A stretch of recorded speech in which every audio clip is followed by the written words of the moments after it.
Je m'appelle Ryan, 34 ans, analyste en immobilier commercial à Boston. Bethany et moi étions ensemble depuis 3 ans, et notre mariage était prévu dans un vignoble chic en dehors de la ville dans 5 semaines.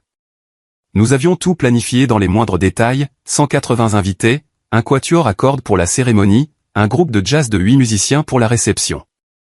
J'avais géré la plupart des acomptes des principaux prestataires puisque sa famille insistait sur les arrangements traditionnels où le marié couvre ses dépenses. Nous étions assis dans notre restaurant de sushi préféré sur Newberry Street, un de ces mardis soirs tranquilles où l'on profite simplement d'être ensemble quand elle a lâché la bombe si nonchalamment que j'ai failli la manquer. Alors, j'ai invité Marcus à la cérémonie, a-t-elle dit, picorant son rouleau de saumon comme si elle venait de mentionner qu'elle avait commandé des serviettes supplémentaires. Marcus, son ex-petit ami de l'université. J'ai posé mes baguettes avec précaution, prenant un moment pour digérer. Marcus de l'université, le gars avec qui tu sortais en 3e année. Elle a hoché la tête, sans tout à fait croiser mon regard. Il est marié maintenant, et sa femme a un voyage d'affaires à Singapour ce week-end-là, alors j'ai pensé que ce serait bien de l'inclure. Nous sommes restés amis, et il m'a vraiment soutenu pendant les préparatifs. Quelque chose dans sa façon de le dire semblait répéter, comme si elle s'était entraînée à cette conversation dans le miroir. J'ai essayé d'être raisonnable. J'ai essayé d'être le gars sûr de lui, mûr, qui ne se sent pas menacé par les ex. D'accord, ai-je dit lentement. Je veux dire, c'est un peu inhabituel, mais si vous êtes juste amis et qu'il est marié, je suppose que ça va. C'est à ce moment-là que j'ai remarqué que ses mains tremblaient légèrement alors qu'elle attrapait son verre d'eau. Comment s'appelle sa femme déjà? Ai-je demandé, gardant un ton désinvolte. Jennifer, a-t-elle dit immédiatement. Puis ses yeux se sont légèrement écarquillés. Je veux dire, Janet. Désolé, je les confonds toujours. Janet. Elle a ri, mais ça sonnait forcé et cassant. J'ai hoché la tête et j'ai changé de sujet, mais mon esprit travaillait déjà sur l'incohérence. Les gens ne confondent généralement pas le nom de la conjointe de leur ami, surtout pas quand ils sont censés être assez proches pour justifier une invitation à un mariage. Cette nuit-là, après que Bethany se soit endormie, j'ai fait ce que toute personne méfiante ferait en 2024. Je suis allé sur les réseaux sociaux, j'ai trouvé le profil de Marcus assez facilement puisque Bethany le suivait toujours. J'ai parcouru ses publications récentes et elle était là, sur ses photos, sa femme. Caroline, pas Jennifer ou Janet. Caroline, une infirmière pédiatrique à l'hôpital pour enfants de Boston, selon son profil. Certainement pas en voyage d'affaires à Singapour. Elle avait l'air heureuse sur leurs photos ensemble, sincèrement amoureuse de ce gars qui était apparemment maintenant invité à mon mariage sous de faux prétextes. J'aurais dû confronter Bethany tout de suite, mais quelque chose me disait de creuser plus profondément d'abord. Sa tablette était toujours sur la table basse, et je connaissais son code d'accès car nous avions toujours été ouverts sur ce genre de choses.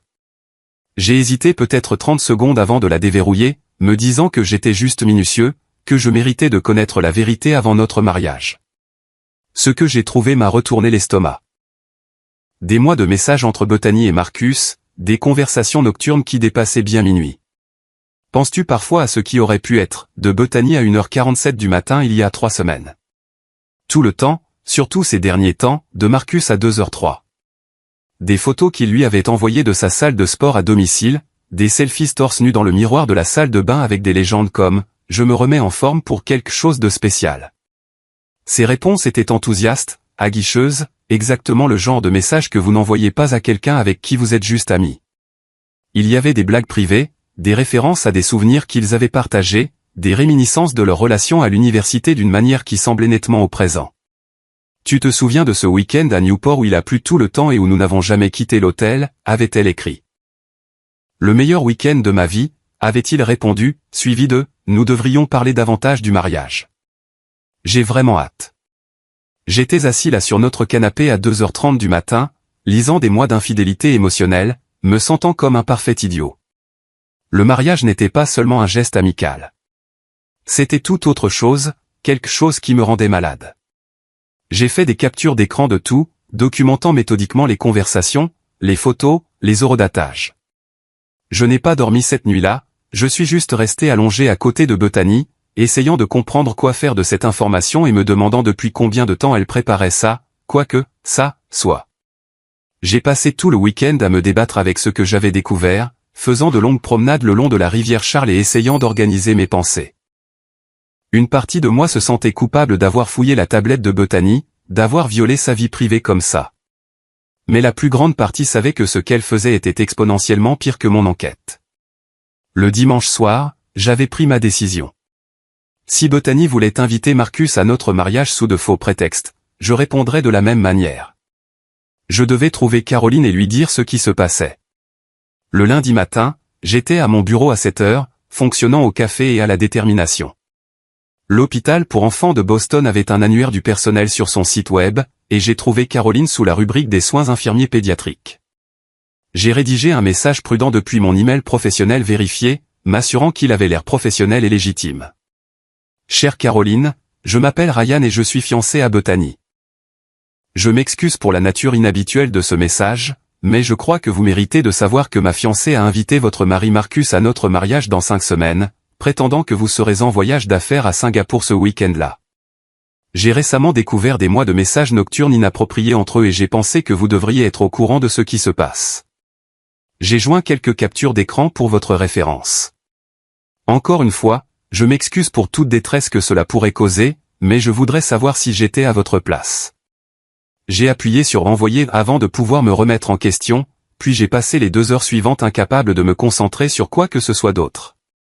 Chaque fois que mon email sonnait, mon cœur sursautait. La réponse de Caroline est arrivée à 9h47. Ryan, merci de m'avoir contacté. Je suis absolument dévastée mais reconnaissante de votre honnêteté. Marcus m'a dit qu'il avait un séminaire d'entreprise obligatoire dans les Berkshires ce week-end-là pour son cabinet de conseil. Je n'étais au courant d'aucun mariage ni du fait qu'il était en contact avec une ex-petite amie. Les captures d'écran que vous avez envoyées sont horribles.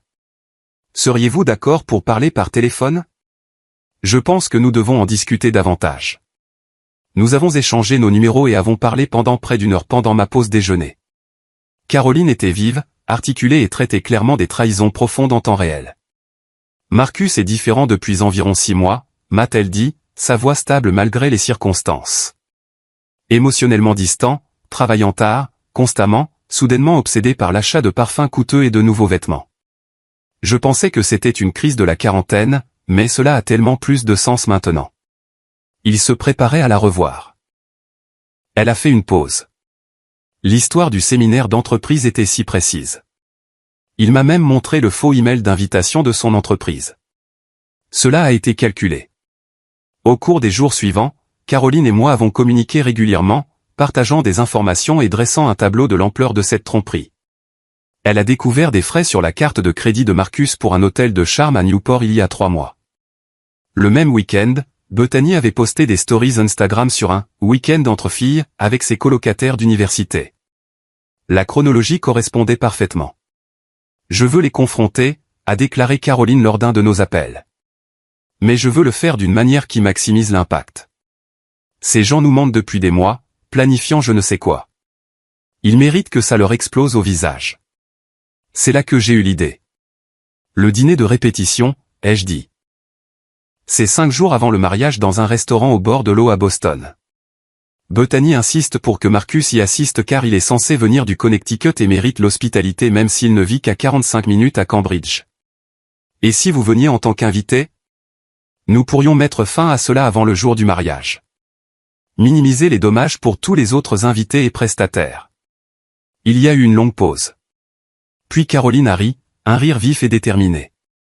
J'adore. Faisons-le. Ces gens veulent du drame. Nous leur donnerons un drame qu'ils n'oublieront jamais. Nous avons passé les 2 semaines suivantes à planifier soigneusement, gardant nos communications privées et notre comportement normal. J'ai continué les préparatifs du mariage avec Bethany comme si de rien n'était, ce qui était plus difficile que je ne l'avais imaginé. Chaque fois qu'elle mentionnait Marcus, je devais me mordre la langue. Elle n'arrêtait pas de pousser pour qu'il soit assis à la table 5 avec mes frères de fraternité plutôt qu'avec sa famille, prétendant qu'elle voulait l'aider à se sentir inclus puisqu'il ne connaîtrait pas beaucoup de monde. J'ai remarqué que cette table avait une vue directe sur la table d'honneur où nous serions assis. C'est attentionné de ta part, ai-je dit, observant attentivement son visage. Tu veux vraiment qu'il se sente à l'aise. Elle a souri, et pendant un instant, j'ai vu quelque chose de calculateur dans son expression. Eh bien, il vient de si loin. C'est la moindre des choses que je puisse faire. La semaine avant le dîner de répétition a été une torture. Bethany a pris des décisions de plus en plus suspectes que je voyais maintenant avec une clarté parfaite. Elle a insisté sur un plan de table spécifique, voulait s'assurer que Marcus reçoive une invitation pour un +1, au cas où le voyage de sa femme serait annulé, et n'arrêtait pas de vérifier son téléphone de manière obsessionnelle. Pendant ce temps, Caroline se préparait pour son entrée dramatique. « Je me fais coiffer », m'a-t-elle dit lors d'un de nos derniers appels de planification. « Si je dois faire exploser mon mariage et tes fiançailles en une soirée, je vais être absolument magnifique en le faisant. » Je devais admirer son esprit. Le jour du dîner de répétition est arrivé avec un temps d'automne parfait, vif et clair. Le lieu était un magnifique restaurant au bord de l'eau avec des baies vitrées donnant sur le port de Boston, une salle à manger privée pour 40 personnes. J'ai dit à Bethany que je devais aider mon colocataire d'université dont la voiture était tombée en panne sur le Mass Pike et j'ai suggéré qu'elle y aille plus tôt pour gérer les derniers détails. « Tu es sûr ?» a-t-elle demandé, l'air sincèrement inquiète. « Je peux t'attendre. »« Non, vas-y. Je serai là bientôt. » Je lui ai embrassé le front, ne ressentant que de l'engourdissement là où il y avait autrefois de l'affection. J'ai récupéré Caroline à son appartement de Brookline à 17h30. Elle était incroyable dans une robe de cocktail bordeaux. Ses cheveux foncés parfaitement coiffés, son maquillage impeccable. « Prête pour ça ?» ai-je demandé alors qu'elle montait dans ma voiture. « Je suis prête depuis que j'ai vu ces captures d'écran », a-t-elle dit. « Allons ruiner quelques vies. » Nous sommes arrivés à 18h15, 15 minutes après tout le monde. J'avais parfaitement calculé le timing. Je suis entré le premier dans la salle à manger privée, saluant mes parents et mes frères, faisant de petites conversations. À travers les fenêtres, je pouvais voir Marcus assis à côté de Bethany à la table principale, tous deux ayant l'air à l'aise et familiers l'un avec l'autre d'une manière qui m'a serré la mâchoire. Puis Caroline a fait son entrée. La semaine précédant le dîner de répétition avait été un exercice de patience et d'observation. Chaque décision de planification de mariage prise par Bethany se révélait soudainement sous un jour complètement différent, comme une de ces illusions d'optique où une fois que vous voyez l'image cachée, vous ne pouvez plus l'ignorer. Lundi, elle avait insisté pour que nous passions en revue le plan de table pour la 3e fois. « Je pense vraiment que Marcus devrait être à la table 5, avait-elle dit, déplaçant les petites cartes nominatives sur notre table de salle à manger. Il ne connaîtra personne de mon côté, et tes frères de fraternité sont toujours si accueillants. J'ai étudié l'arrangement avec soin. La table 5 était positionnée avec une vue parfaite et dégagée sur la table d'honneur où Bethany et moi serions assis. De cet angle, Marcus pourrait la regarder pendant toute la réception. Bien sûr, ça marche, ai-je dit, gardant ma voix neutre. Quoi que ce soit qui le mette à l'aise. Elle m'a souri, et je me suis demandé comment j'avais pu trouver ce sourire rassurant un jour. Le mardi a apporté un autre développement intéressant. Bethany voulait que Marcus assiste non seulement à la cérémonie, mais aussi au dîner de répétition lui-même. Il vient de si loin du Connecticut, a-t-elle argumenté quand j'ai demandé si nous devions inclure un invité ordinaire à ce qui était généralement un événement réservé à la famille et au cortège. C'est à près de 2 heures de route, Ryan. Nous ne pouvons pas le faire venir le jour du mariage sans aucun contexte. Il vit à Cambridge, ai-je souligné.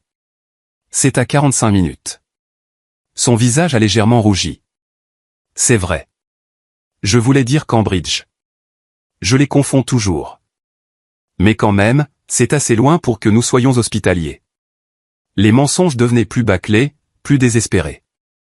Elle était tellement concentrée sur le fait d'amener Marcus à ce dîner de répétition qu'elle ne gardait même plus son histoire droite. Mercredi, elle a passé 3 heures au téléphone dans notre chambre, la porte fermée.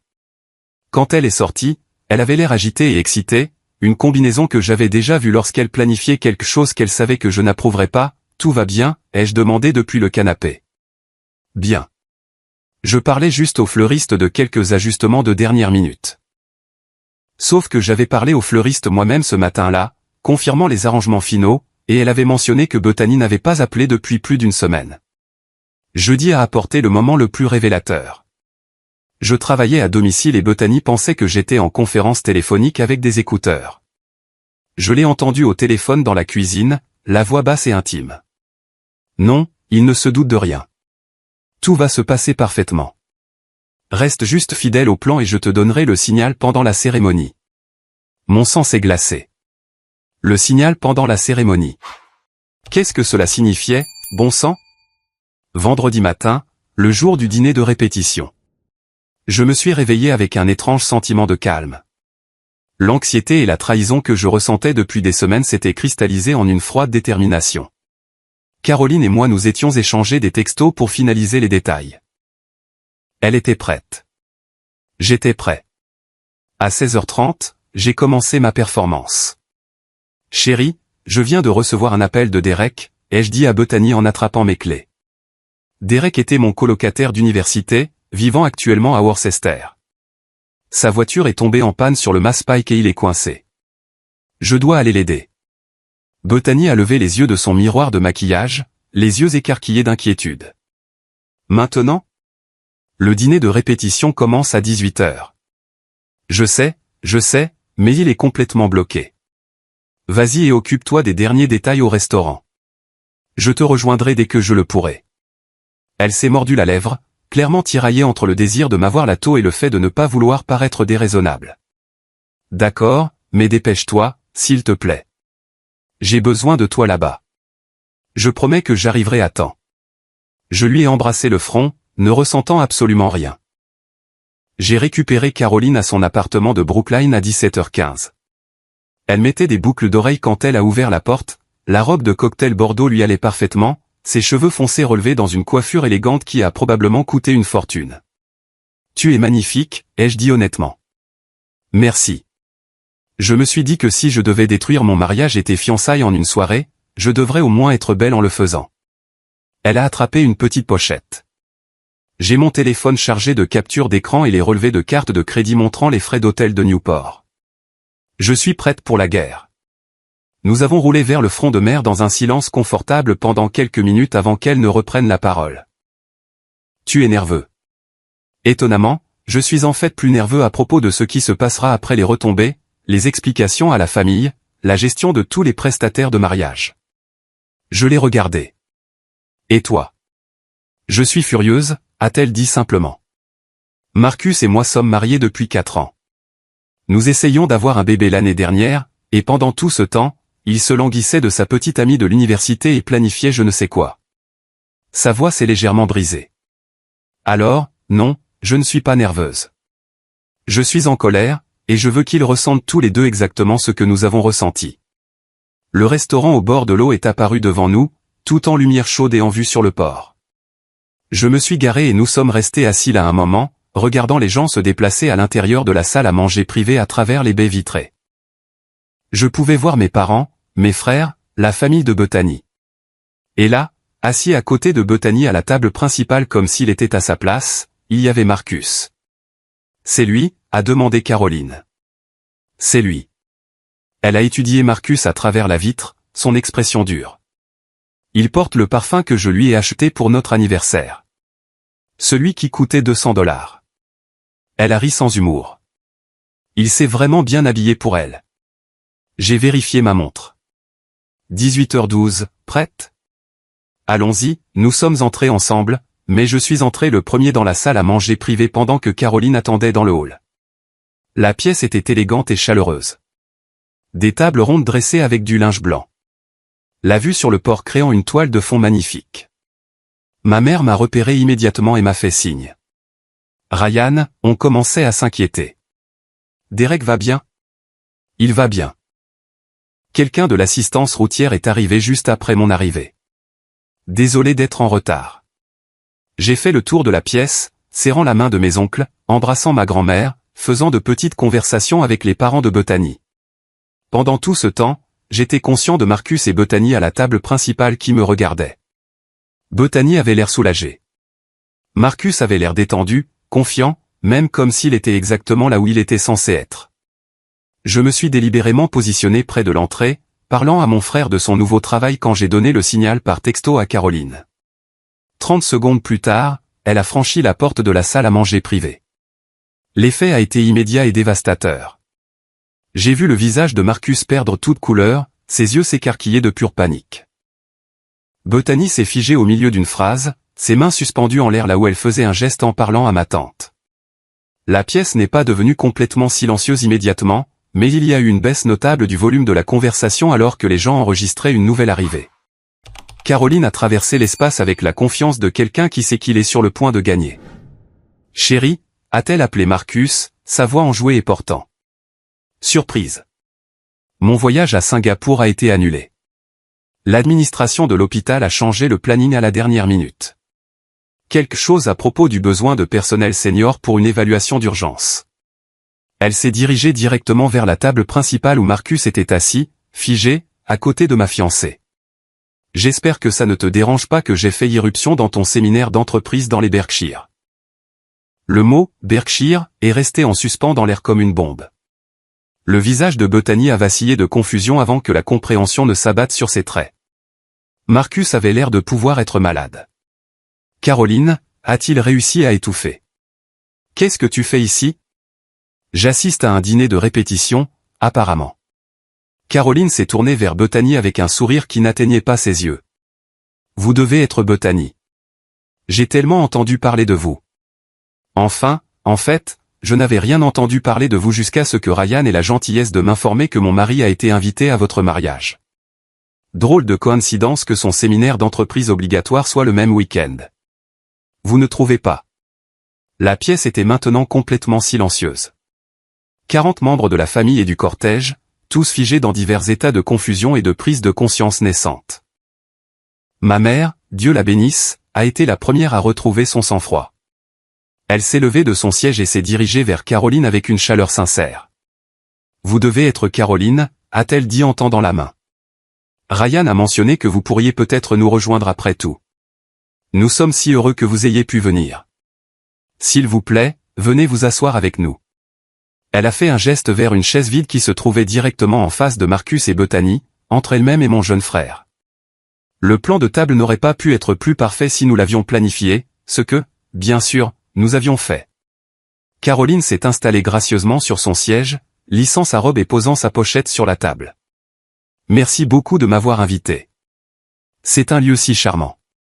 La vue sur le port est magnifique. Elle a regardé directement Bethany. Vous avez un goût merveilleux.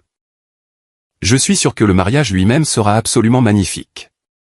La bouche de Bethany s'est ouverte et fermée, mais aucun son n'est sorti. On aurait dit que quelqu'un l'avait physiquement frappé. Marcus fixait son assiette, la mâchoire si serrée que je pouvais voir le muscle sauter. Caroline, nous devrions probablement parler, a-t-il finalement réussi à dire, commençant à se lever. Oh, nous pouvons parler ici même, a dit Caroline agréablement. Je ne pense pas que nous ayons de secret pour ces charmantes personnes. N'est-ce pas? Après tout, vous et Bethany avez été de si bons amis. J'adorerais en savoir plus sur votre amitié. Les serveurs ont commencé à apporter le premier plat, complètement inconscients de la tension nucléaire à la table principale. J'ai regardé une jeune femme placer des salades César devant Marcus et Bethany, qui semblaient tous deux incapables de manger quoi que ce soit. En fait, a continué Caroline, sortant son téléphone avec une désinvolture délibérée. J'ai tellement appris sur votre amitié au cours des dernières semaines. Ryan a eu la gentillesse de partager certaines de vos conversations par texto avec moi. Quelqu'un aimerait les entendre? Ma tante Margaret, qui avait observé toute la scène avec la fascination de quelqu'un regardant un accident de train, s'est même penchée en avant. Je le voudrais, a-t-elle dit, et j'ai failli rire de son audace. Caroline lui a souri. Eh bien, voyons voir. Il y a celui-ci d'il y a environ 3 semaines, envoyé à 1h47 du matin. Bethany a écrit, penses-tu parfois à ce qui aurait pu être? Et Marcus a répondu à 2h03, tout le temps, surtout ces derniers temps. Elle a levé les yeux de son téléphone. C'est une chose très intime à discuter avec le mari de quelqu'un d'autre à 2h du matin, vous ne trouvez pas? Bethany a retrouvé sa voix, bien qu'elle soit sortie étranglée. Ces messages ont été sortis de leur contexte. Nous ne faisions que nous remémorer l'université. C'était innocent.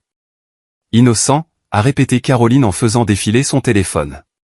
C'est comme ça qu'on appelle ça? Et les selfies torse nu dans le miroir de la salle de bain que Marcus t'a envoyé de notre salle de sport avec des légendes comme « Je me remets en forme pour quelque chose de spécial ?» Ça semble moins innocent et plus délibérément provocateur. Marcus s'est levé brusquement, sa chaise raclant bruyamment le sol. Caroline, c'est inapproprié. Tu fais une scène. Je fais une scène? Le sang-froid de Caroline s'est légèrement fissuré, sa voix s'élevant. Tu me trompes émotionnellement depuis des mois, tu mens sur des séminaires d'entreprise, tu te fais inviter au mariage de ton ex-petite amie, et c'est moi qui suis inapproprié. Elle a sorti un autre document de sa pochette, le dépliant avec soin. Voici quelque chose d'intéressant. Des relevés de cartes de crédit d'il y a 3 mois. Il y a une dépense pour le Harbor View Inn à Newport de $487 un samedi soir en juillet. Elle a regardé Bethany. C'est le même week-end où tu as posté des stories Instagram sur ton week-end entre filles, n'est-ce pas? Je les ai sauvegardés. Tu veux les voir? Le père de Bethany, un lieutenant de police à la retraite au visage de granit, s'est levé de sa table. Bethany Marie, qu'est-ce qui se passe ici, bon sang? Sa voix a traversé la pièce comme une lame. Papa, c'est un malentendu, a commencé Bethany, mais sa voix tremblait. Ryan a envahi ma vie privée. Et n'ose pas essayer de faire porter le chapeau à la vie privée, les yeux coupés, parlant pour la première fois depuis l'entrée de Caroline. Tu as invité ton ex-petite amie à notre mariage sous de faux prétextes. Tu as eu une liaison émotionnelle pendant des mois. Tu as menti sur le fait que sa femme était à Singapour pour que je ne me demande pas pourquoi elle n'était pas invitée. Il ne s'agit pas de vie privée. Il s'agit de trahison. Mon père, normalement un homme calme qui évitait les conflits, a hoché la tête d'un air sombre. Le fils a raison. Il s'agit de caractère, pas de vie privée. Bethany a tourné sa colère entièrement contre moi maintenant, des larmes coulant sur son visage, mais elle ressemblait plus à de la fureur qu'à du remords. Tu as orchestré tout ça. Tu as fait venir sa femme ici pour m'humilier devant tout le monde. Je l'ai fait venir ici parce qu'elle méritait de connaître la vérité, ai-je dit calmement. Tout comme je mérite de connaître la vérité avant d'épouser quelqu'un qui est toujours amoureux de son ex-petite amie. Je ne suis pas amoureuse de Marcus. Le désespoir dans sa voix était palpable maintenant, la façade soignée s'effritant. C'est juste un ami. Tu es jaloux et peu sûr de toi et tu gâches tout. Caroline a ri, un rire vif et amer. Un ami que tu rencontres dans des hôtels. Un ami à qui tu envoies des messages nocturnes sur ce qui aurait pu être. Je suis marié à Marcus depuis 4 ans. Je sais à quoi ressemble l'infidélité émotionnelle, et ma chérie, c'est exactement ce que c'est. Marcus avait essayé de se diriger vers la sortie, mais mon frère s'est levé nonchalamment et a bloqué son chemin, les bras croisés. À 1,90 m et ancien linebacker universitaire, il constituait une barrière efficace. Je ne pense pas que tu ailles où que ce soit pour le moment, mec. Cette conversation n'est pas terminée. Et puis quoi encore, a dit Marcus. Mais il n'y avait aucune conviction dans sa voix. Il avait l'air vaincu, piégé, comme s'il était entré dans une situation qu'il avait radicalement sous-estimée. La mère de Bethany pleurait doucement, le visage enfoui dans ses mains. Son père avait l'air de vouloir retourner toute la table. Ma mère a gardé sa main sur l'épaule de Caroline, un geste de solidarité qui m'a serré la poitrine de gratitude. Il y a plus, a dit Caroline, et je pouvais entendre la douleur sous sa colère. Maintenant, j'ai trouvé un brouillon de mail dans le compte de Marcus hier. Vous voulez savoir ce qu'il disait? Elle n'a pas attendu de réponse.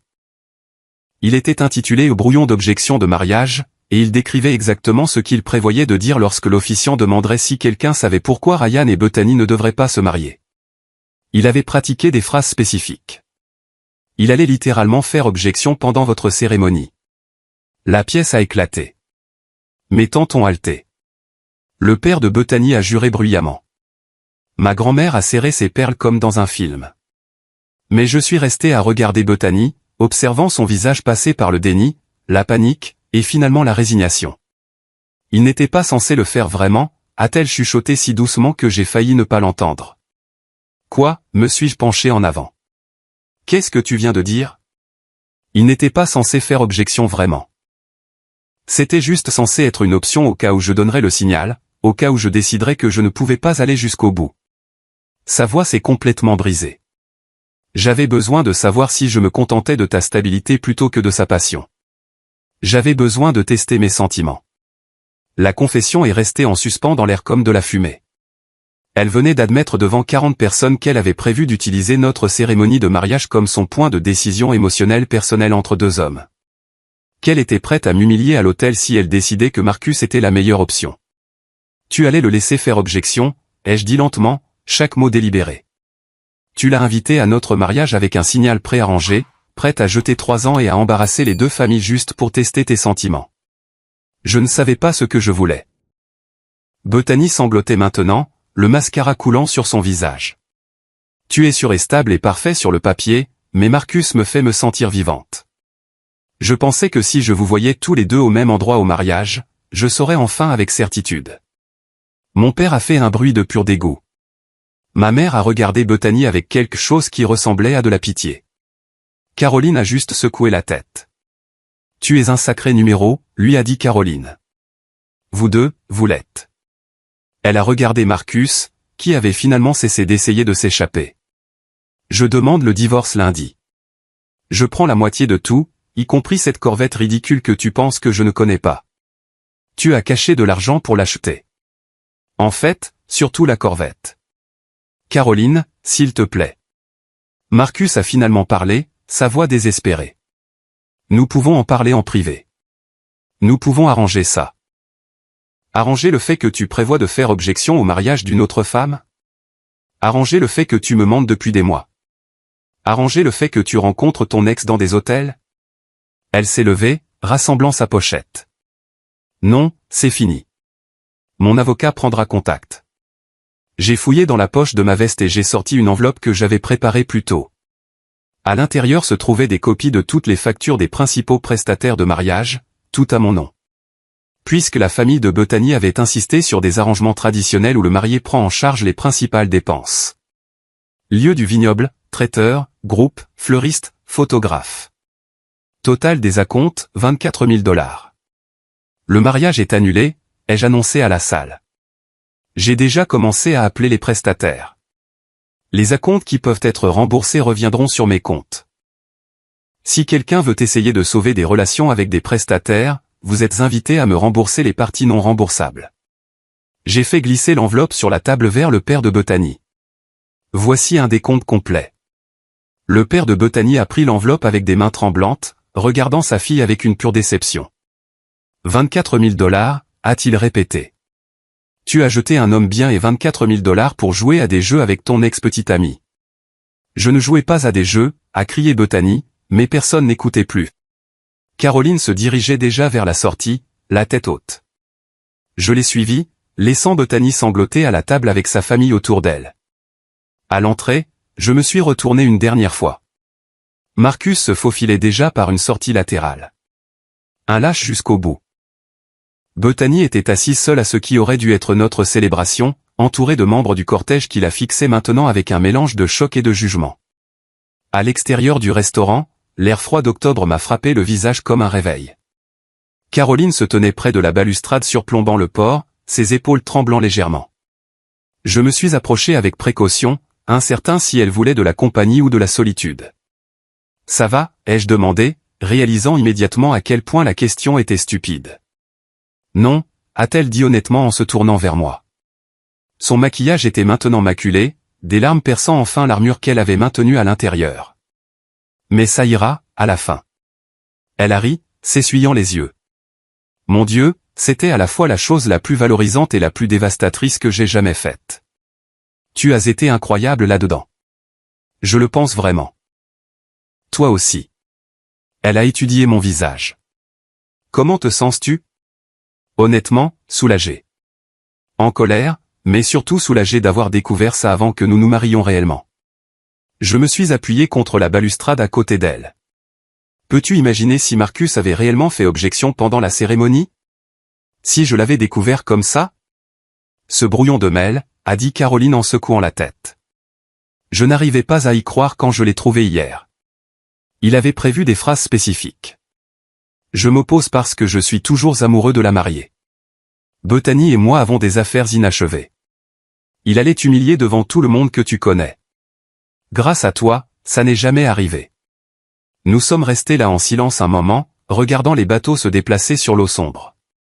À l'intérieur du restaurant, je pouvais entendre des voix élevées, probablement le père de Bethany qui la grondait. Mon téléphone a commencé à vibrer sans cesse dans ma poche, mais je l'ai ignoré. Qu'est-ce qui se passe maintenant? A demandé Caroline. Pour toi. Je commence à appeler les prestataires demain. J'essaie de récupérer l'argent que je peux, je gère les retombées. Je continue ma vie. Je l'ai regardé. Et toi? Avocat lundi. Comme je l'ai dit, j'ai déjà appelé mon frère plus tôt cette semaine et il m'aide à tout organiser. Marcus va perdre ce condo de Cambridge, la moitié de ses comptes de retraite, et oui, certainement la Corvette. Elle a souri d'un air sombre. Il cache de l'argent sur un compte séparé depuis plus d'1 an. J'ai trouvé les relevés. Il s'avère que ce n'est pas légal dans le Massachusetts quand on est marié. Fais-lui payer tout ce qu'il a. Mon téléphone a de nouveau vibré et je l'ai finalement vérifié. 17 appels manqués de Bethany. 12 messages textes, chacun plus désespéré que le précédent. Ryan, s'il te plaît, reviens. Nous devons parler. Je peux tout expliquer. Ne jette pas 3 ans. Je t'aime. Ça a toujours été toi. Marcus ne signifiait rien, je le jure. J'en ai montré quelques-uns à Caroline. Elle a reniflé. Classique. Maintenant que son plan de secours lui a explosé au visage, soudainement tu es l'amour de sa vie à nouveau. C'est ce que je me disais. J'ai bloqué le numéro de Bethany et j'ai rangé mon téléphone. Je devrais probablement retourner à l'intérieur et m'occuper de ma famille. Je devrais y aller. C'était assez de drame pour toute une vie. Caroline a redressé sa robe et a vérifié son reflet dans l'appareil photo de son téléphone, réparant son maquillage maculé. Merci, Ryan, de m'avoir dit la vérité, de m'avoir donné la chance de les confronter ensemble. Beaucoup de gars auraient juste annulé le mariage discrètement et m'auraient laissé vivre dans l'ignorance. Tu méritais de savoir. Personne ne mérite d'être trompé comme ça. Nous nous sommes brièvement étreints, puis elle s'est dirigée vers le parking. Je l'ai regardée partir. Cette femme que je ne connaissais que depuis 3 semaines, mais qui était devenue une alliée improbable dans la pire situation de ma vie. Quand je suis retourné à l'intérieur, la salle à manger privée s'était en grande partie vidée. Mes parents et mes frères étaient toujours là, ainsi que les parents de Bethany et quelques parents dispersés. Bethany elle-même était partie, apparemment pour panser ses plaies ailleurs. Ma mère m'a immédiatement serré dans ses bras. « Je suis si fière de toi », a-t-elle dit doucement.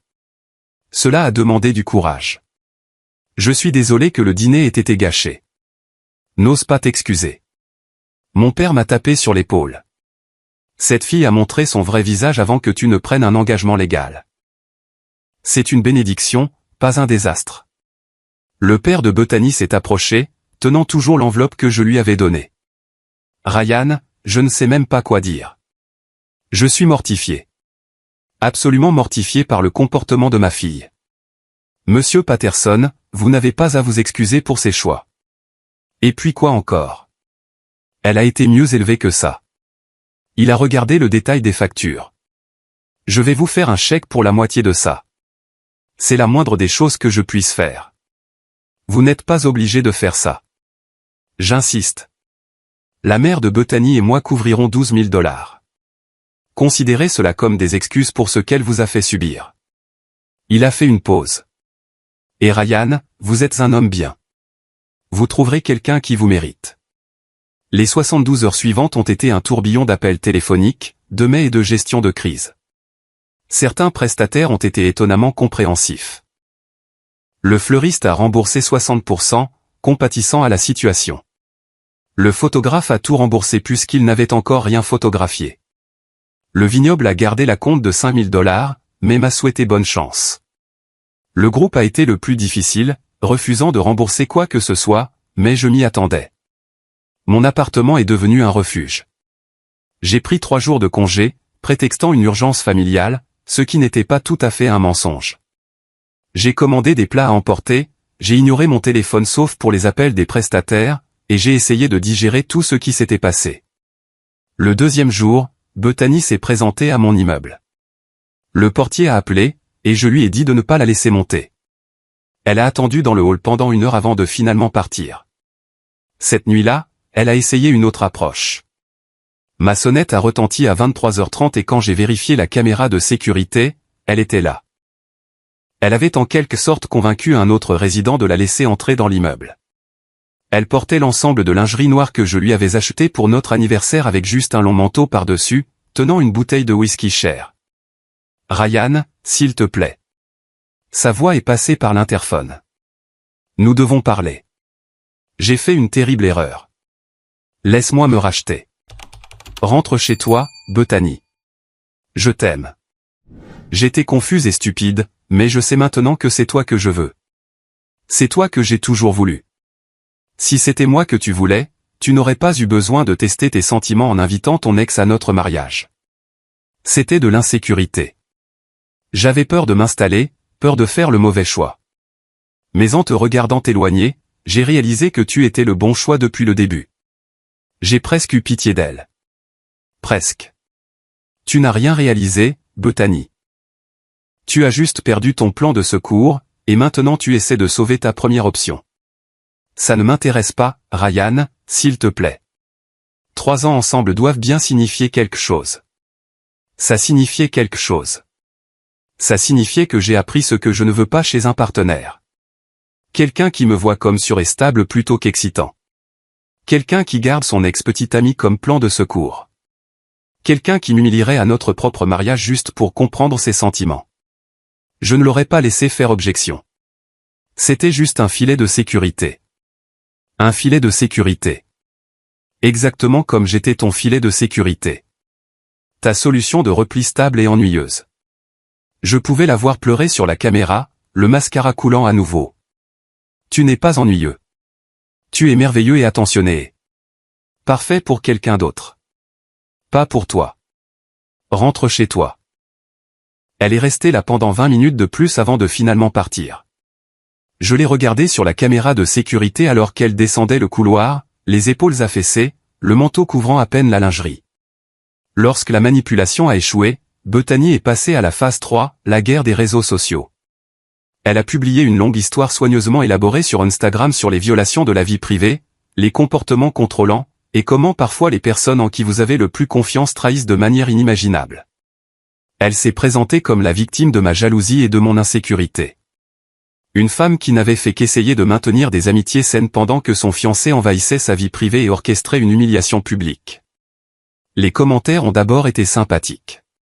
Ses amis se sont ralliés à elle, publiant des émojis de cœur et des messages de soutien. Tu mérites mieux. C'est sa perte. Un roi reconnaît un roi, et il n'était clairement pas un roi. Je n'ai pas répondu, je n'ai pas engagé la conversation, j'ai juste regardé le récit qu'elle construisait avec une curiosité détachée. Caroline, cependant, n'avait pas une telle retenue. Elle avait apparemment surveillé la situation par l'intermédiaire d'amis communs, et 3 heures après la publication de Bethany, Caroline a publié sa propre réponse. Elle a inclus des captures d'écran soigneusement sélectionnées, les selfies de Marcus torse nu à la salle de sport avec la légende « Je me remets en forme pour quelque chose de spécial », l'échange de textos de 2 heures du matin sur « ce qui aurait pu être », le relevé de carte de crédit montrant la dépense à l'hôtel de Newport à côté de la story Instagram de Bethany de ce même week-end prétendant qu'elle était avec des amis, et le coup de grâce absolu. Une capture d'écran partielle du brouillon de mail de Marcus montrant juste assez de son projet d'objection de mariage pour que l'intention soit limpide. La légende de Caroline était simple. La vérité sur les amitiés saines et qui est la vraie victime ici. Certaines personnes réécrivent l'histoire quand le présent ne tourne pas en leur faveur. La réponse a été immédiate et brutale. La section des commentaires de Bethany a été inondée de questions, d'accusations, de demandes d'explications. Son récit de victime soigneusement construit s'est effondré en temps réel. En 1 heure, elle a supprimé sa publication originale, mais les captures d'écran s'étaient déjà répandues dans tout notre cercle social. Mon téléphone a explosé de messages d'amis dont je n'avais pas eu de nouvelles depuis des années. Mec, c'est vrai? Putain de merde. Elle prévoyait de le laisser faire objection. Tu as esquivé un missile nucléaire. J'ai répondu à quelques-uns, en restant bref et digne.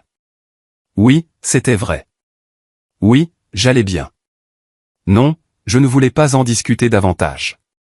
Mais le summum absolu de la guerre numérique est venu lorsqu'un des amis de Caroline, quelqu'un avec des compétences de harcèlement sur Internet apparemment supérieures, a découvert quelque chose de vraiment remarquable. Le brouillon original de l'objection de mariage de Marcus n'était pas seulement un brouillon. Il l'avait envoyé à quelqu'un pour avoir son avis.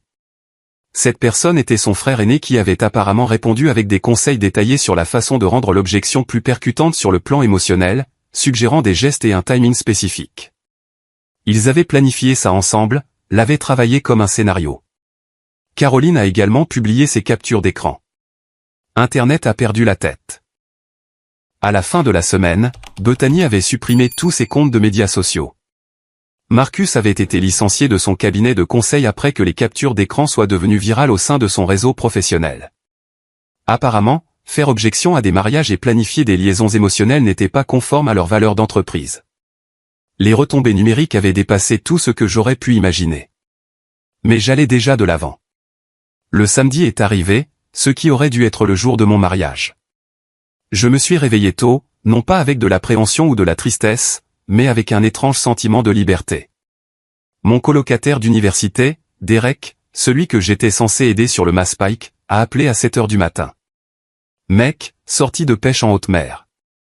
J'ai 8 gars alignés. Tout est témoin. On va à Stellwagen Bank. Tu viens? Absolument. À 9 heures, j'étais sur un bateau quittant le port de Boston en direction de Cape Cod, entouré de mes amis les plus proches, une bière à la main, les embruns de l'océan sur le visage. C'était parfait. Mon frère a levé sa bouteille. À Ryan, qui a esquivé la pire erreur de sa vie. Tout le monde a applaudi. Nous avons passé la journée à pêcher le bar rayé et le Tassergal, à échanger des histoires, sans mentionner Bethany ou Marcus une seule fois après ce premier toast. Juste des gars entre eux, célébrant la liberté et l'amitié. Pendant ce temps, selon ma mère, qui ne pouvait s'empêcher d'envoyer des nouvelles par texto, Bethany s'était apparemment rendue au vignoble quand même. Elle avait mis sa robe de mariée, s'était coiffée et maquillée, et s'était présentée seule au lieu qui avait annulé notre réservation 2 jours auparavant. Elle a pris des photos d'elle en robe, debout sur le parking puisqu'il ne la laissait pas entrer sur la propriété, et les a postées sur un compte Instagram temporaire qu'elle avait créé. Les légendes étaient des citations mélodramatiques sur la survie à la trahison et la renaissance de ses cendres. Les photos ont reçu peut-être 20 j'aime avant que les gens ne commencent à commenter sur le comportement troublant et déséquilibré. Elle a également supprimé celle-ci en quelques heures. Elle s'est présentée en robe de mariée, a demandé Derek quand je lui ai raconté, riant si fort qu'il a failli laisser tomber sa canne à pêche. C'est absolument insensé. Elle essaie de contrôler le récit.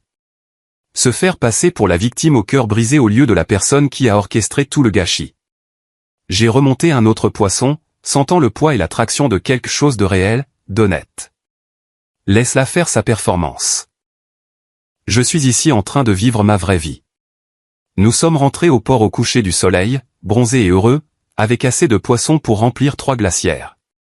Ce soir-là, mes témoins et moi avons dîné dans un steakhouse, le genre de restaurant cher où Bethany voulait toujours aller, mais que j'avais évité à cause des prix. Nous avons commandé des entrées, des steaks de première qualité, du whisky haut de gamme. J'ai tout payé sans même vérifier le total, quelque chose que je pouvais maintenant me permettre parce que je ne subventionnais pas le style de vie imaginaire de quelqu'un d'autre. Tu sembles différent, a observé mon frère alors que nous partions. Plus détendu. Je me sens différent, plus léger. C'était vrai. Le poids que je portais depuis des mois, peut-être même des années, s'était levé.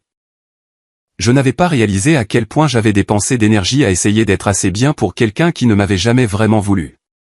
La semaine suivante a apporté des nouvelles par des amis communs. Marcus avait déménagé de son condo de Cambridge, qui était en cours de vente dans le cadre du règlement du divorce. Il avait pris un emploi dans un parc de bureaux de banlieue, gagnant une fraction de ce qu'il gagnait auparavant. Sa réputation dans le monde du conseil à Boston était complètement détruite. L'avocat de Caroline était impitoyable, et les lois sur le divorce du Massachusetts la favorisaient puisque l'affaire de Marcus était si bien documentée. Elle a obtenu la maison, la moitié de ses comptes de retraite, une pension alimentaire pendant 3 ans, et oui, la Corvette qu'il achetait secrètement. Caroline m'avait envoyé une photo d'elle assise au volant, tenant les clés avec un grand sourire. La légende, le meilleur prix de divorce de tous les temps. Tu veux faire un tour un de ces jours? J'avais ri et l'avais félicité. Nous étions restés en contact, des textos occasionnels pour prendre des nouvelles l'un de l'autre. 2 personnes liées par un traumatisme partagé qui s'était en quelque sorte transformé en une victoire mutuelle. La situation de Bethany était moins triomphale. Elle était retournée dans la maison de son enfance à Newton, vivant dans sa chambre avec ses parents. Son emploi à l'organisation à but non lucratif était toujours intact, mais son cercle social s'était évaporé. Le groupe d'amis qu'elle avait cultivé pendant des années s'était discrètement éloigné après la diffusion des preuves de Caroline. Et les membres du cortège qui avaient assisté à la confrontation du dîner de répétition avaient répandu l'histoire dans tout notre réseau. Elle a essayé de me contacter 2 fois de plus par l'intermédiaire d'amis communs, demandant si nous pouvions nous retrouver pour un café juste pour parler. J'ai décliné les 2 fois. Il n'y avait plus rien à dire. 1 mois après l'annulation du mariage, j'ai fait quelque chose que je repoussais depuis des années. J'ai réservé un voyage en solo d'1 mois en Argentine et au Chili en utilisant l'argent que j'avais récupéré des remboursements des prestataires et ce que j'avais économisé pour la lune de miel. J'avais toujours voulu voir la Patagonie, faire des dégustations de vin à Mendoza, faire de la randonnée à Torres del Paine. Bethany avait toujours rejeté mes idées pour l'Amérique du Sud, prétendant qu'elle voulait aller quelque part avec de meilleurs complexes hôteliers et du shopping. Maintenant, je pouvais aller où je voulais. Le voyage a changé ma perspective sur tout. Randonnée à travers des montagnes qui faisaient paraître les problèmes de Boston microscopiques. Boire du vin qui coûtait 3 $ la bouteille mais qui avait meilleur goût que tout ce que j'avais eu dans des restaurants chers. Rencontrer des gens du monde entier qui ne savaient rien des désastres de dîners de répétition ou des mariages annulés.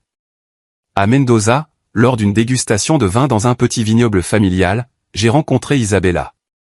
Elle venait de Seattle, une scientifique de l'environnement faisant des recherches sur l'agriculture durable, avec un sourire qui m'a fait oublier de goûter mon vin correctement. Nous avons commencé à parler de la composition du sol et, d'une manière ou d'une autre, 3 heures se sont écoulées sans que nous nous en rendions compte. Alors, qu'est-ce qui t'amène seul en Argentine, a-t-elle demandé au dîner ce soir-là dans un restaurant qu'elle avait recommandé. J'ai dit que je venais de sortir d'une relation, en restant vague. Mais quelque chose dans le vin et la nuit chaude et son intérêt sincère m'a poussé à lui raconter toute l'histoire. Le dîner de répétition, le brouillon d'objection de mariage, l'entrée de Caroline, tout. Isabella a écouté avec des yeux de plus en plus grands, interrompant occasionnellement avec des halètements ou des questions. Quand j'ai fini, elle m'a regardé pendant un long moment, puis a éclaté de rire. Pas un rire cruel, mais un amusement sincère et incrédule.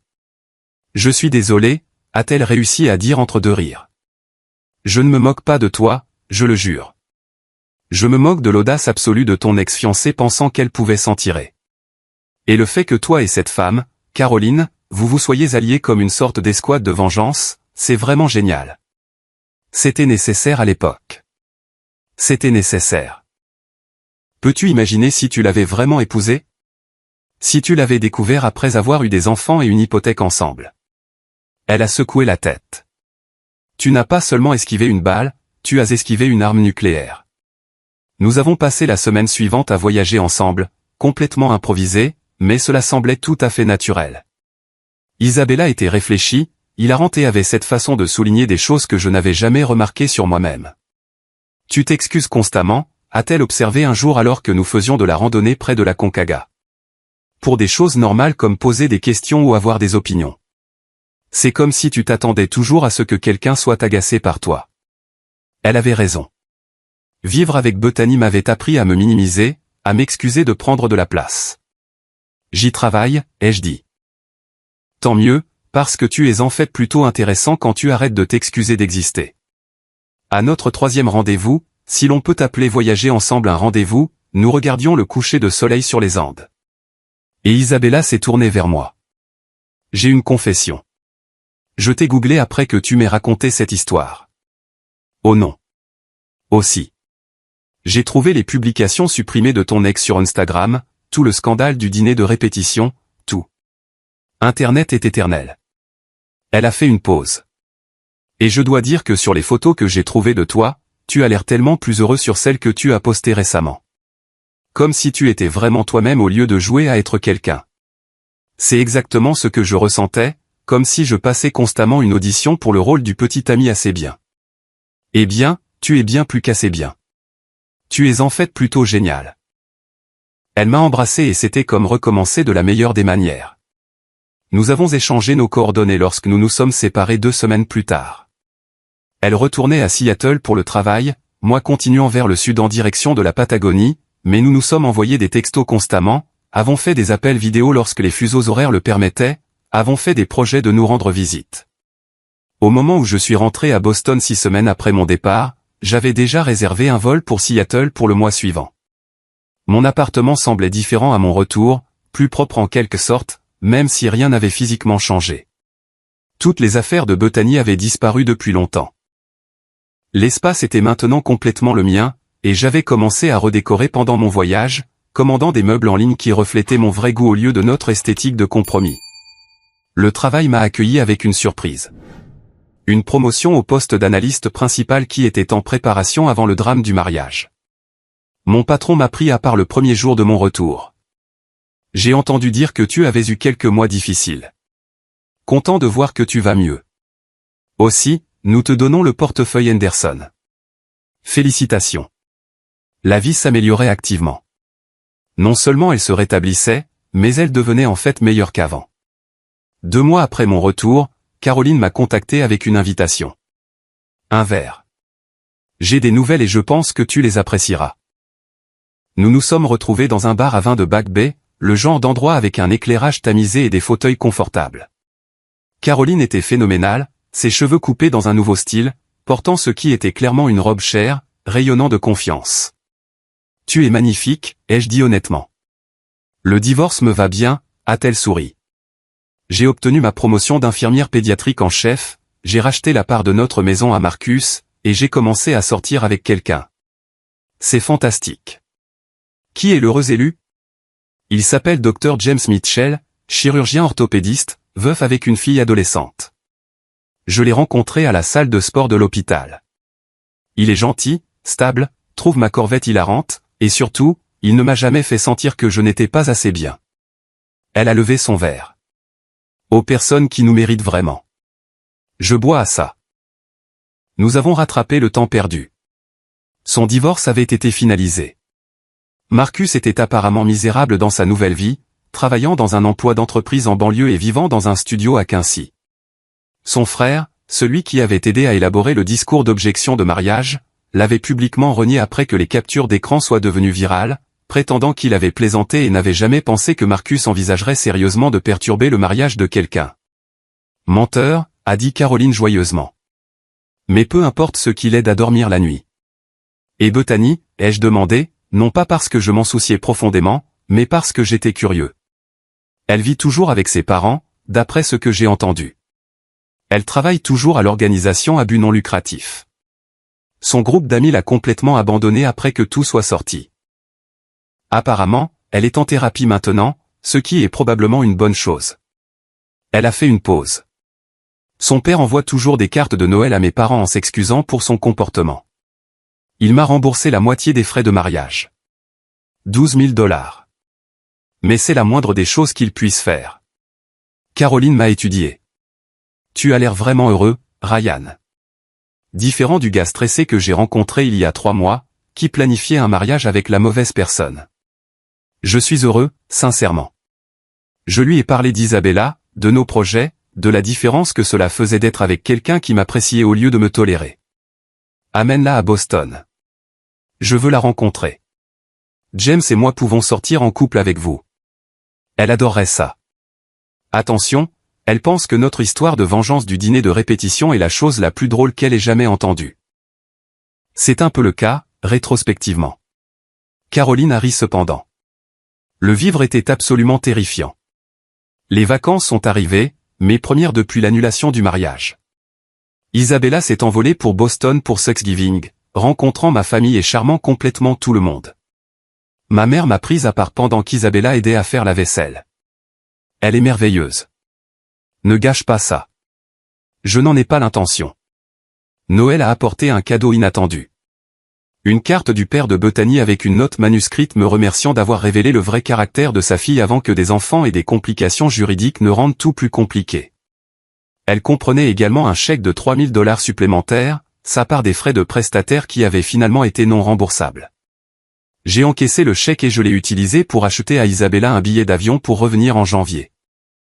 3 mois après ce qui aurait dû être le jour de mon mariage, je vivais une vie que je n'aurais pas pu imaginer pendant ces jours sombres de planification d'une cérémonie qui était secrètement conçue comme le point de décision émotionnel de quelqu'un d'autre. Isabella était devenue une constante dans ma vie, volant entre Seattle et Boston toutes les quelques semaines, faisant des projets qui semblaient authentiques et mutuels au lieu de compromis unilatéraux. Nous avons parlé de son éventuel déménagement à Boston ou de mon déménagement à Seattle, mais nous prenions notre temps, construisant réellement quelque chose de réel au lieu de nous précipiter vers des étapes arbitraires. Le contraste entre ma relation avec Isabella et ce que j'avais eu avec Bethany était frappant et éclairant. Isabella insistait pour partager chaque addition, ne me laissait pas payer ses vols, contribuer à parts égales à tout ce que nous faisions ensemble. Quand j'ai essayé de payer le dîner un soir, elle s'était même énervée. Je gagne bien ma vie, Ryan. Je n'ai pas besoin que tu t'occupes de moi financièrement. Je veux un partenaire, pas un pourvoyeur. C'était rafraîchissant et parfois déconcertant, de réapprendre à quoi ressemblait réellement une relation égale. Par des amis communs, j'ai eu des nouvelles occasionnelles de Bethany que je n'avais pas demandées, mais que les gens semblaient obligés de partager quand même. Elle vivait apparemment toujours dans sa chambre d'enfant à Newton, celle avec les affiches de ses années d'université et le lit simple dans lequel elle avait dormi au lycée. Son emploi à but non lucratif était toujours intact, mais elle avait été écartée pour une promotion sur laquelle tout le monde savait qu'elle comptait. Sa vie sociale s'était essentiellement évaporée. Le groupe d'amis qu'elle avait cultivé pendant des années s'était discrètement éloigné après que le scandale du dîner de répétition soit devenu public.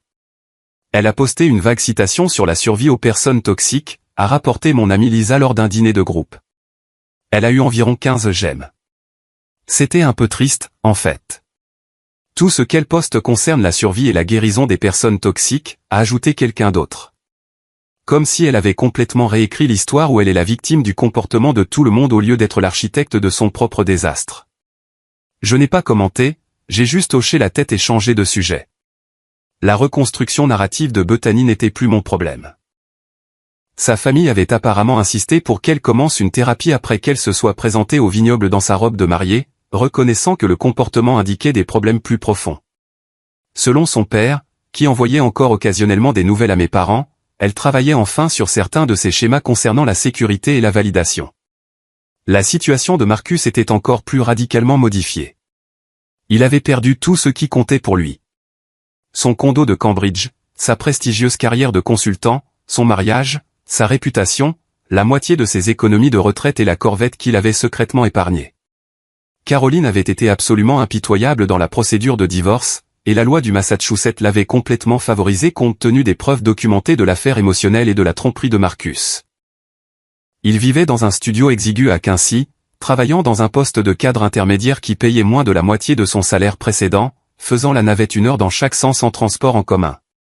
Son frère, celui qui avait aidé à élaborer le scénario d'objection de mariage, s'était publiquement distancé de lui après que les captures d'écran soient devenues virales, prétendant qu'il avait plaisanté et ne s'était jamais attendu à ce que Marcus envisage sérieusement de perturber le mariage de quelqu'un. Les conséquences professionnelles s'étaient étendues au-delà de la simple perte de son emploi. Le profil LinkedIn de Marcus, qui présentait autrefois ses réalisations en conseil et son vaste réseau, n'avait plus qu'une fraction de ses relations précédentes. Plusieurs anciens collègues avaient apparemment écrit des recommandations publiques le qualifiant de contraire à l'éthique et de peu fiable après que l'histoire se soit répandue dans la communauté d'affaires très soudée de Boston. Caroline avait spectaculairement tourné la page. Sa relation avec le Dr James Mitchell était florissante, et il s'était récemment fiancé. Elle m'avait envoyé une photo de la bague avec un message qui m'a fait éclater de rire. Il m'a demandé en mariage à la cafétéria de l'hôpital où nous avons eu notre première conversation. C'était parfait et authentique et rien à voir avec les jeux manipulateurs que Marcus jouait. Aussi, je garde mon nom de famille parce que je l'ai gagné dans ce divorce. Isabella et moi étions devenus amis avec Caroline et James. Nous nous retrouvions occasionnellement tous les 4 pour des dîners ou des activités de week-end. La dynamique était confortable et facile, liée par une histoire partagée, mais axée sur le bonheur présent. Isabella et Caroline s'étaient particulièrement bien entendues, se retrouvant occasionnellement pour un brunch sans James et moi, formant leur propre amitié indépendante des circonstances qui avaient réuni tout le monde. « J'adore que tu sois resté amie avec l'ex-femme du mari de ton ex », avait dit Isabella après un de ses brunchs. « C'est si magnifiquement compliqué et bizarre. Caroline est géniale. Nous avons survécu à quelque chose de bizarre ensemble. Ça crée un lien. De plus, elle conduit cette corvette ridicule et n'a pas peur de dire à James quand il fait du docteur mansplaining. Je respecte ça. » En février, le lieu du mariage a contacté avec une demande inhabituelle. Il voulait utiliser des images de sécurité de notre dîner de répétition, convenablement éditées et anonymisées, pour la formation du personnel sur la gestion des situations dramatiques. Apparemment, notre soirée était devenue légendaire parmi les lieux d'événements de Boston, discutée dans les forums de l'hôtellerie comme l'exemple ultime de conflits inattendus entre invités. Nous vous dédommagerions, bien sûr, a expliqué le responsable des événements. Et nous n'identifierions jamais personne impliquée, mais la façon dont votre famille et l'autre femme ont géré la situation avec grâce sous la pression, c'est vraiment utile à des fins de formation. J'ai accepté, trouvant le tout absurdement drôle. Notre désastre était devenu un outil pédagogique. Ils m'ont envoyé $500 et une bouteille de vin cher en guise de remerciement. J'ai partagé l'argent avec Caroline, qui a trouvé ça hilarant. On devrait toucher des royalties à chaque fois que quelqu'un nous regarde détruire nos relations respectives en temps réel, a-t-elle plaisanté. Le dîner de répétition de l'enfer, maintenant disponible à des fins de formation en entreprise. Mars a apporté une rencontre inattendue. Je prenais un café avec Isabella dans un endroit de Cambridge, discutant de ses offres d'emploi potentielles à Boston quand je l'ai vue. Bethany, l'air plus petite en quelque sorte, assise seule à une table dans un coin avec un ordinateur portable et un latte intact. Elle portait des vêtements qui semblaient chers mais usés, ses cheveux tirés en une queue de cheval désordonnée, des cernes sous ses yeux visibles même de l'autre côté de la pièce. Elle m'a repéré au même moment où je l'ai vue. Nos yeux se sont croisés et j'ai vu une série d'émotions traverser son visage, surprise, panique, honte, quelque chose qui aurait pu être de l'espoir. Elle a commencé à se lever, puis a semblé se raviser, se rasseyant sur sa chaise. C'est elle, n'est-ce pas, a demandé Isabella, suivant mon regard. Oui, c'est Bethany. Elle a l'air mal en point. 3 mois à vivre avec les conséquences de vos choix, ça fait ça. Je me suis retourné vers Isabella, choisissant délibérément de ne pas m'engager. Alors, l'offre d'emploi de l'entreprise environnementale à Cambridge. Qu'en penses-tu? Isabella m'a étudié un moment, puis a souri. Je pense que je devrais l'accepter. Je pense que Boston pourrait être bon pour nous deux. Vraiment? J'ai senti quelque chose de chaleureux et d'espoir fleurir dans ma poitrine. Vraiment. Le travail est intéressant. Le salaire est solide. Et il y a ce gars que je vois qui me fait rire et ne me fait jamais sentir que je suis trop ou pas assez. Elle a tendu la main sur la table et a pris la mienne. De plus, Caroline et moi avons des projets de brunch qui nécessitent une proximité géographique. Du coin de l'œil, j'ai vu Bethany nous regarder, son visage s'effondrant alors qu'elle était témoin de l'intimité facile entre Isabella et moi. La façon confortable dont nous nous tenions la main, les rires sincères, la planification d'un véritable avenir commun. Tout ce qu'elle avait jeté était maintenant en train d'être construit avec quelqu'un d'autre. Je n'ai ressenti aucun triomphe en regardant sa douleur. Je ne me suis pas senti vengé ou satisfait. Je n'ai rien ressenti du tout, ce qui était en quelque sorte plus significatif que la colère ou le ressentiment ne l'aurait été. Elle était devenue une histoire édifiante dans mon histoire, pas une blessure qui faisait encore mal. Nous avons quitté le café main dans la main, Isabella parlant avec enthousiasme de la recherche d'appartements et de l'achat de meubles, faisant des projets qui nous incluaient tous les deux à parts égales. Je n'ai pas regardé en arrière Bethany, assise seule avec son latte intact et les regrets qu'elle nourrissait. En avril, Isabella avait officiellement déménagé à Boston, prenant un appartement à Brookline pendant que nous continuions à prendre les choses à un rythme mesuré. Pas de précipitation vers les fiançailles ou le mariage, juste construire quelque chose de solide et de réel. Elle avait rencontré tous mes amis et ma famille, avait été approuvée à l'unanimité, et s'était même liée d'amitié avec ma mère autour de leur amour commun pour les podcasts sur les crimes réels. Un samedi après-midi, Caroline nous a invités à un barbecue chez elle, celle qu'elle avait rachetée à Marcus lors du divorce. C'était une magnifique journée de printemps, son jardin rempli d'amis et de collègues. James manœuvrait expertement le barbecue pendant que Caroline montrait le jardin qu'elle cultivait. C'était autrefois la terrasse de la man cave de Marcus, a-t-elle dit à Isabella, faisant un geste vers l'espace maintenant rempli de plantes à fleurs et de sièges confortables. Il avait une télévision massive et un réfrigérateur à bière ici. J'ai tout arraché et j'ai rendu ça vraiment beau. Mise à niveau, a dit Isabella avec approbation. Plus tard, alors que le soleil se couchait et que les gens commençaient à partir, Caroline m'a pris à part. J'ai entendu dire que Bethany a contacté des amis communs pour avoir de tes nouvelles. Elle voulait savoir si tu étais heureux. Qu'est-ce que les gens lui ont dit? La vérité. Que tu t'épanouis, que tu as une nouvelle relation, une promotion au travail, que tu sembles vraiment content. Elle a fait une pause. Je pense qu'elle a enfin compris ce qu'elle a perdu. Mais peut-être qu'elle traitera mieux la prochaine personne. Peut-être. Bien que, selon son père, elle n'est sortie avec personne depuis que tout s'est passé. Trop peur d'être blessée à nouveau, apparemment. Caroline a secoué la tête. L'ironie.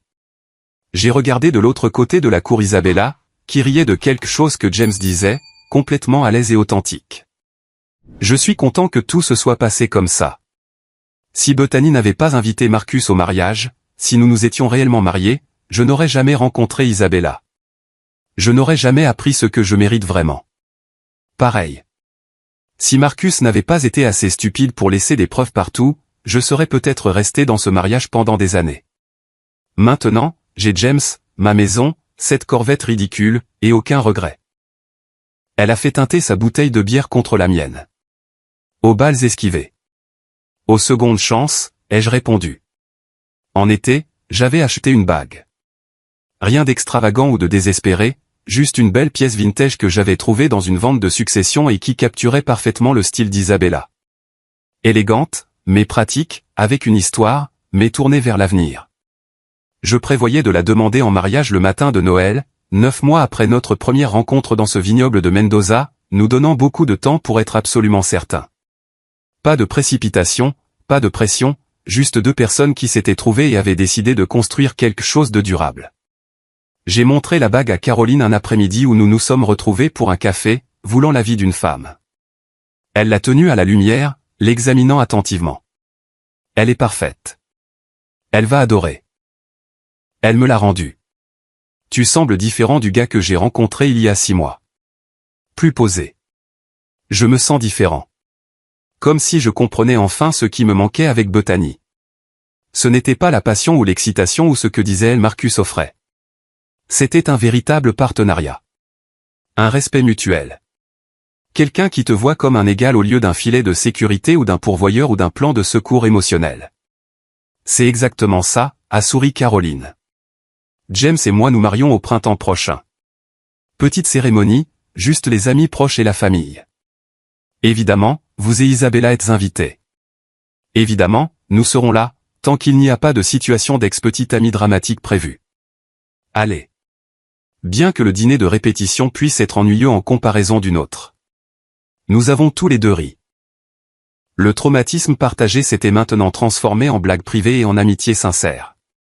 La dernière fois que j'ai entendu parler de Bethany, c'est par son père qui avait envoyé une carte de Noël à mes parents en juillet, les remerciant de leur gentillesse pendant tout ça et s'excusant à nouveau pour le comportement de sa fille. Il a inclus une brève mise à jour. Elle était toujours en thérapie, vivait toujours à la maison, travaillait toujours sur elle-même. Elle lui avait apparemment demandé de transmettre qu'elle était désolée, vraiment désolée, et espérait que j'étais heureux. Je n'ai pas répondu, mais j'ai apprécié la conclusion de savoir qu'elle travaillait au moins sur ses problèmes. Les nouvelles de Marcus étaient moins sympathiques. Selon l'avocat de Caroline, il a essayé de réduire sa pension alimentaire, prétextant des difficultés financières, mais le juge avait rejeté la demande étant donné que ses problèmes financiers étaient des conséquences auto-infligées de son propre comportement. Il vivait toujours dans le studio de Quincy, travaillait toujours dans le poste d'entreprise écrasant, toujours complètement ostracisé de ses anciens cercles sociaux et professionnels. J'ai presque pitié de lui, avait dit Caroline quand elle me l'a dit. Presque. Puis je me suis souvenu du brouillon d'objection de mariage, et j'ai arrêté d'avoir pitié. Ce soir, je dîne avec Isabella dans notre restaurant italien préféré, le même restaurant où nous avons eu notre premier vrai rendez-vous après son déménagement à Boston. Elle pense que nous célébrons juste le succès de son projet de travail. Mais en fait, je prévois de la demander en mariage plus tôt, incapable d'attendre Noël parce que pourquoi attendre quand on sait que quelque chose est juste? La bague est dans la poche de ma veste et je ne ressens que de la certitude et de la joie. Pas d'anxiété, pas de remise en question, pas de me demander si je suis assez bien ou si elle se contente. Juste la confiance tranquille qui vient d'être choisie par quelqu'un qui veut vraiment vous choisir. Bethany m'a appris ce que je ne veux pas, ce que je ne tolérerai pas, ce que je mérite de mieux. Isabella m'a appris à quoi ressemble vraiment l'amour quand les deux personnes sont pleinement présentes et authentiques. Et Caroline m'a appris de manière inattendue que parfois les pires situations créent les meilleures alliances et que la vengeance, lorsqu'elle est exécutée avec précision et dignité, peut en fait être le fondement d'une amitié sincère. Alors que je me prépare, ajustant ma cravate et vérifiant la boîte de la bague une dernière fois, mon téléphone vibre avec un message de Caroline. Bonne chance ce soir. Elle va dire oui. Et merci d'être le meilleur pote de divorce qu'on puisse avoir. Le dîner de répétition de l'enfer a changé nos deux vies pour le mieux. Elle a raison. C'est vrai. Ce que Bethany entendait comme son plan de secours émotionnel est devenu ma libération. Ce qui aurait dû être la pire nuit de ma vie est devenu le catalyseur de tout ce qui a suivi de bien. J'ai renvoyé un texto, merci d'avoir été assez courageuse pour entrer dans ce restaurant. Nous avons tous les deux esquivé des armes nucléaires. Sa réponse est immédiate. C'est vrai. Maintenant, va te fiancer à quelqu'un qui te mérite vraiment. J'empoche mon téléphone, j'attrape mes clés et je sors dans la douce soirée d'été. Quelque part de l'autre côté de la ville, Bethany vit probablement encore dans sa chambre d'enfant, traitant encore ce qu'elle a perdu et pourquoi. Marcus est probablement dans son studio, mangeant des plats à emporter et se demandant comment sa vie a si spectaculairement mal tourné. Mais moi, je me dirige vers un avenir que je veux vraiment, avec quelqu'un qui le veut avec moi. Et c'est la seule vengeance qui compte vraiment. Bien vivre, mieux choisir, et ne jamais regarder en arrière.